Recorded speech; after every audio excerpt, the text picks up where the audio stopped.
So I was just talking with Erskine Bowles briefly, and he described you as the most knowledgeable guy about budget issues in the Senate, which is a big compliment coming That's not saying much. from Erskine Bowles. So then give us your take on the budget deal that was crafted between Patty Murray and Paul Ryan and how far you think it takes us on this issue. Well, I voted for it and supported it and had the opportunity to talk to Paul during the process. I think it was necessary, and I think it began this process that is necessary of shifting some of the focus from the discretionary side to the mandatory side. Because in essence what it did was it said we're going to relieve some of sequester by taking some cost increases out of the mandatory side of the budget, which is by far the biggest part of the budget and the fastest growing part of the budget, and shift it over to the domestic discretionary side, including national defense and other programs and departments of government. So I think that theory is sound, and clearly that's one of the problems. The mandatory side being 2/3 of the budget. Within 10 years, it'll be 77% of the budget. So it's growing by about 100% over the next 10 years, according to the Congressional Budget Office. So clearly that's one of the issues. What I was disappointed with that agreement, as you know, is that it didn't do enough to deal with the even midterm, much less long-term fiscal problem that we face. And so I was hoping we could do at least a baby step in that direction. Right. We sort of took the low-hanging fruit from the, again, mandatory side of the budget, but didn't deal with the underlying problem. And there was even some pushback from members of both parties to some of that low-hanging fruit being plucked, notably when it comes to something that the Pentagon had recommended, which is scaling back some benefits to retirees that had to be rolled back. So if even those kinds of things are not going to make it, how do you push for an even bigger deal that goes beyond the low-hanging fruit? Well, I think there were some other steps that could have been taken that I think would have survived the political gauntlet if the president had supported, for instance, what was in his own budget with regard to means testing. In other words, telling folks who are retired, who make over a certain amount, about $170,000 a year as a couple, that they'd have to pay a little more for prescription drugs, Part D, Part B, the hospital visits. If you would have put that in place, essentially telling them they have to pay a little higher premiums, you would have seen significant savings, about $60 billion over 10 years based on the president's budget. And importantly, you would have seen over the next 10 years probably $450 billion of savings based on what Erskine Bowles has done, and he's done some great work in this area. So it's the classic example of something where you make relatively small changes today. In this case, again, means testing or affluence testing, but it has enormous impacts in the out years, which is obviously what we have to do. So if we had been able to get the president to simply support his own budget with regard to that, I think we could have made a step in the right direction, and I think that would have helped to restore a little trust between the parties and do more than just the low-hanging fruit, which was relatively small changes. We have another opportunity, though, coming, Nancy, which is probably what you want to ask me about next, which is that, you know, in 2016, this comes up again, which means we have to deal with it in 2015, which is after the election. And I think we got to take full advantage of 2015, particularly the first 6 months of that year, when maybe there'll be a little less politics, I hope, to try to make some of these changes and do it, again, with the administration working with Congress. So how do you see that process working then? Because we saw with the Super Committee, for example, which you were a part of, that 3 months of hardcore negotiations was not enough to break the impasse. So how much time do you think we do need to craft something significant? Who needs to be involved? Does it need to be more insulated from politics? Does it need to be more open than it was before? What's the magic bullet here? Well, the super committee that I was part of turned out to be not so super, and it was a hard process. I do think the time frame was relatively short, and I think, frankly, we didn't have the support, again, of the White House to provide cover to Democrats to make tough decisions. And, you know, I said that at the time. I still believe that's very true. I think it requires presidential leadership. It also requires leadership on the Republican side, no question about it. But if you don't have both, you're not going to get to the result. So I look at what happened with Newt Gingrich and Bill Clinton back in the 90s. I look at what happened with Ronald Reagan and Tip O'Neill back in the 80s. The only times you can really point to where we've made some significant changes, they did happen during times of divided government. You know, each leadership sort of gave their own members some political cover. And I think that's really the key. So that was not present in the super committee. We also had some other issues in the super committee that were related to the time frame being short and a deadline. On the other hand, we made enough progress there and have made more progress since in terms of looking at these issues that I don't think we would need as much time if we, again, had the political will to get to a result. So my sense is, regardless of who wins the majority in the Senate, and I think there's a good chance that could change, I think we've got to figure out a way to re-engage with the talks that Speaker Boehner and the President had at one point and make sure that we have inclusion from the Senate side as well and put some of these issues on the table that are, again, not easy to deal with, but where we can take at least a first step toward dealing with this longer-term problem. By the way, I saw in some of your material that the notion is that the debt and deficit is no longer a big issue. It's not going to play in 2014, and it's all because the deficits have gone down a little bit. But the fact is that based on independent analysis, nonpartisan Congressional Budget Office, we're looking at trillion-dollar deficits again within the next 10 years. So one, 500 billion seems like an awfully big number to me. Our deficit this year is nothing to be proud of. But more importantly, as the baby boomers begin to retire, my generation, we're going to see these numbers escalate, and everybody knows that it's not a secret. So there shouldn't be any easing off of the political pressure on those of us who are elected to get something done up here. Instead, there should be a lot of focus in 2014. I hope there will be in these races around the country. It's a midterm, so there's no presidential election, but House races and Senate races. And people ought to be asked, you know, do you think this is a big issue, and what are you going to do about it? Because it does affect our economy today, and certainly it's unfair, even immoral, to do to future generations. Democrats would argue that, you know, they're willing to make some painful choices, but that Republicans aren't willing to give on increasing tax revenue, or that they might make a deal with you in some room about making tax revenue part of the agreement, but then it's going to be impossible to sell, particularly to House Republicans. Well, House Republicans are not all of one mind on taxes. That's true. But I think there is a consensus about tax reform, and I think particularly pro-growth tax reform that will kick off more revenue. It'll do so through growth, and I think if we had some analysis of that, this is why I've pushed that, and actually in the last budget that the Senate did, which was not this year but last year, the only budget we've done in 5 years, so it's easy to remember. That was a hit, thank you. But we got an amendment that I offered that said let's use the macroeconomic analysis as well as the static score analysis for tax reform, and it passed with 53 votes. So I do think there's an interest now in looking at, you know, how do you put together tax reform that is pro-growth, and how do you take some of those pro-growth revenues and use them toward deficit reduction. But the other problem that, you know, Democrats don't like to face up to sometimes is the fact that over the next 3 years, 5 years, or 10 years, from any historical perspective, the tax revenues are not the problem. Next year we'll get back to 18%, which is the traditional percent of the economy that taxes take out, and then it grows from there. So we're looking at, over the next decade, probably historically high levels of taxation as a percent of the economy, and yet the spending soars to the point that over the next 25 or 30 years, no tax system can catch it, unless you have a different tax system. But our income tax system simply could not generate enough income regardless of how high the rates were. So that's when people like me say, this is a spending problem we have to deal with. Admittedly, tax reform is part of how you deal with this because you need growth, you need to have the growth revenues, but also economic growth generally. So I think that is more likely. So then why isn't tax reform happening? I mean, you're on the Finance Committee.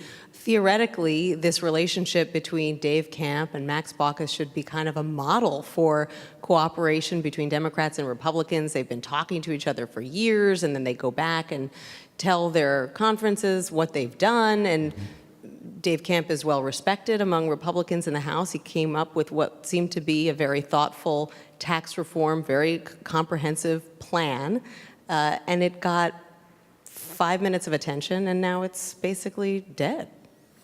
Well, I commend Dave Camp for doing that because he showed what it takes to get to a lower tax rate, and there's some tough decisions that have to be made, but the macroeconomic impact of that is very positive, and so I think it was a real service that he did that. Not everybody's going to agree with every part of it, nor do I, but I think there are lots of people talking about tax reform now, and probably we're in a mode a little bit like '86, where it took about 3 years to get to tax reform, and we've taken the first step. I think next year would be an opportunity. You mentioned Max Baucus. He's no longer around here. He's now, he took the slow boat to China, as I tell him, to get away from all of us here. But Ron Wyden is here, and Ron Wyden is the Democrat chairman of the Finance Committee now. He's for tax reform. Orrin Hatch is the ranking Republican, likely to be the chairman if Republicans get the majority. He's for tax reform. So we have not lost leadership. The next chairman of the Ways and Means Committee may be somebody who usually speaks at this conference who's for tax reform. I'm not predicting who it's going to be. I guess that's like House politics I should stay out of, but it may be Paul Ryan. And so those are people, all of whom agree that if you lower the rate and broaden the base, you can drive the economy toward higher revenues through growth. It's a fundamental decision they have made. The question is, how do you put together the details? I think it's doable. And by the way, if we don't do it, particularly on the business side, the corporate side, we will continue to lose jobs and opportunity. And we see it now. You've seen what Walgreens is talking about and Pfizer.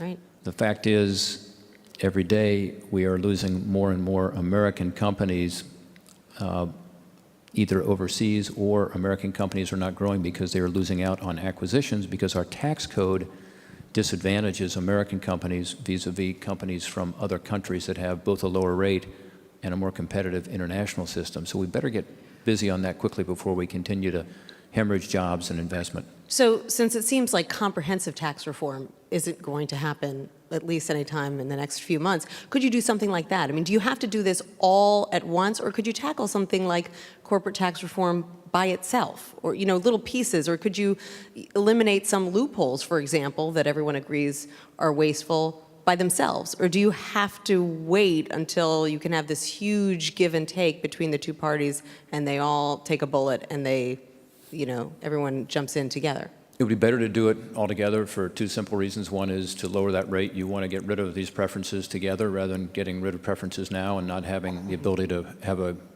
on a static score basis, revenue neutral, which is what the president's talked about in terms of corporate tax reform, for instance, and certainly Republicans like me support.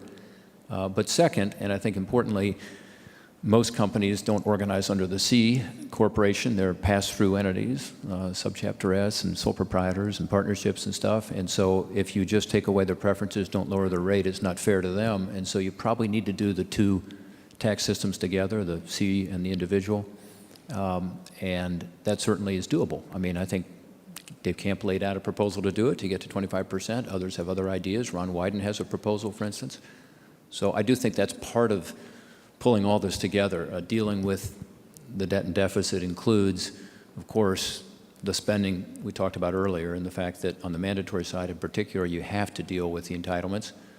Vital programs, but must be reformed in order for them to be sustained over time. But second, I do think there is this revenue side of it, which comes from growth, not just tax reform, but other things that are pro-growth, and they do come together. And I'm hopeful that next year that can happen. I will say that the dynamic in this town is pretty poison right now. And having just gone through this week with the energy efficiency bill, that was, to me, a no-brainer. We should have done it, something I've worked on for 3 years, so it's a disappointing week. We need to change that dynamic. And some of it is, you know, about politics in an election year. So hopefully that will subside in 2015. But part of it is just a decision by people to say, because they're hearing from Pete Peterson and others in this room that this is important, that, you know, we're going to achieve a result and not just talk about it and play politics with it. So how do you change that? Because you're one of the reasonable ones, and there are a lot of reasonable folks who want to get things done. But one thing you hear a lot in Congress is, well, there's just not enough trust. There's not enough trust between the two sides to do anything difficult like tax reform or entitlement reform. And I think as reporters, we tend to sort of say, oh, come on, that's just an excuse. But is that really getting in the way of getting anything done? And if so, how do you change that? It's always going to be an election year or about to be an election year.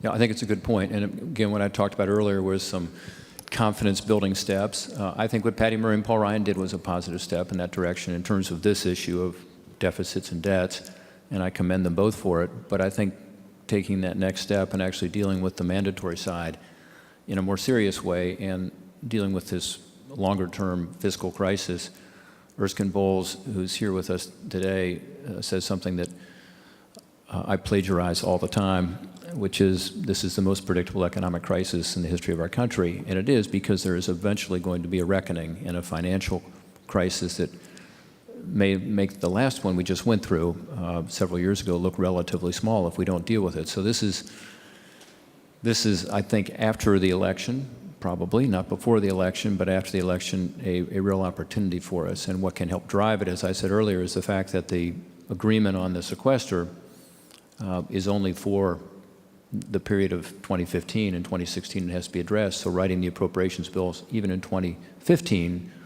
we need to have some resolution of this. So I think there's an opportunity, again, first 6 months, let's make a commitment to do it, regardless of who wins the majority in the Senate, which I think, again, is pretty much up in the air. Do you think that would make a big difference on these issues, whether Democrats or Republicans control the Senate? You might not be surprised by my answer to this. But I mean, you've got a Democrat in the White House either way. You're going to have a Democrat in the White House either way, and I do think if you look at the history of our great country, where we tend to make these big decisions and where it's politically viable is with divided government. And not saying that you can't do it as all Republicans or all Democrats, but it tends to work out more like Obamacare, which continues to be so contentious, and less like the changes to Social Security that Ronald Reagan and Tip O'Neill agreed to. And the next year, both parties went on to win plenty of elections. Ronald Reagan won, I think, 49 states because they provided each other the cover, and it wasn't a campaign or political issue. So that, I think, is the model. I believe that if there were a Senate majority of Republicans, that it would be more likely that President Obama would come to the table, and it would, of course, be incumbent upon Republicans in the Senate and in the House to work together to have a more unified agenda, and then to also do the outreach, because it takes two to tango.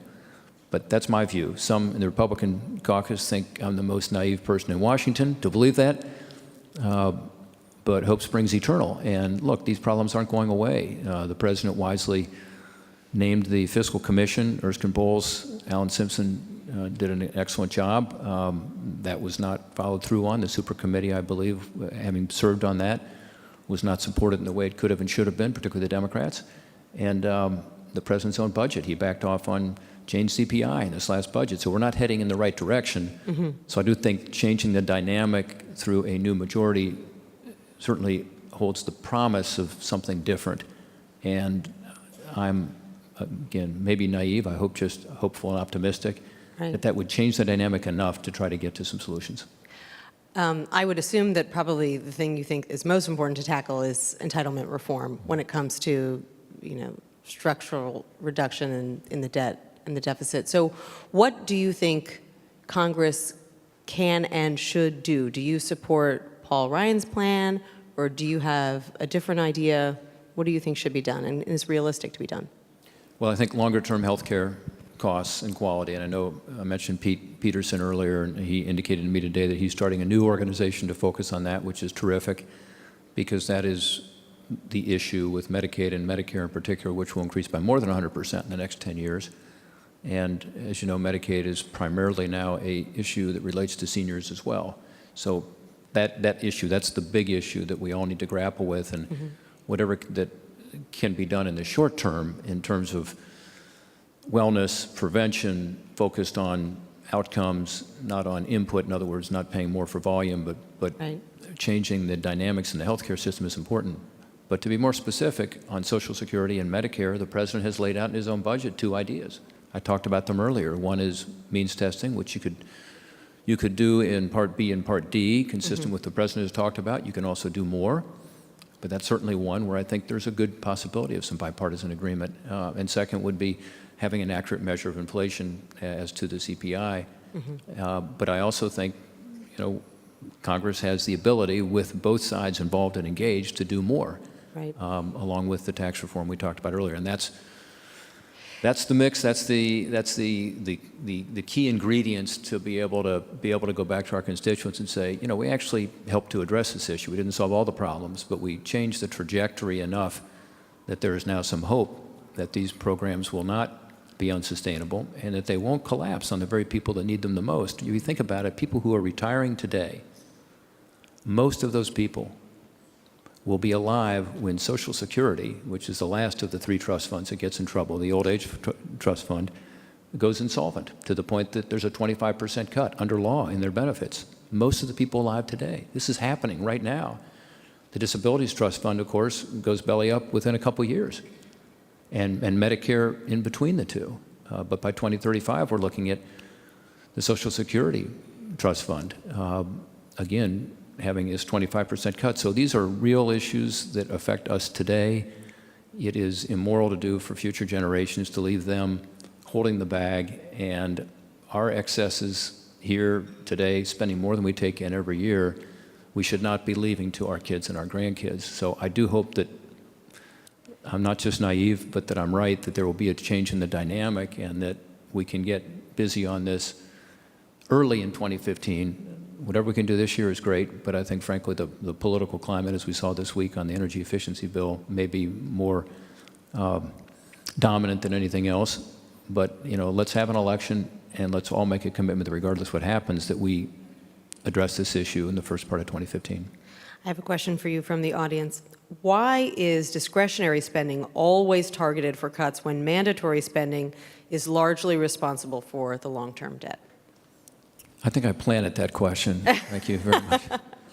No, I mean, it's true. Infrastructure spending and research and certainly our national defense are all going to be squeezed more and more and more unless we do something. So, some of the programs that Democrats cherish the most are the very ones that are under pressure, and I would hope that would get folks to focus more on, how do you come up with a sustainable way to deal with the obvious problem, which is the massive growth we're seeing on the mandatory side, to the point that from the 1960s, where it was a quarter of the budget, we're now talking about it being 2/3 of the budget today and 3/4 of the budget in 10 years.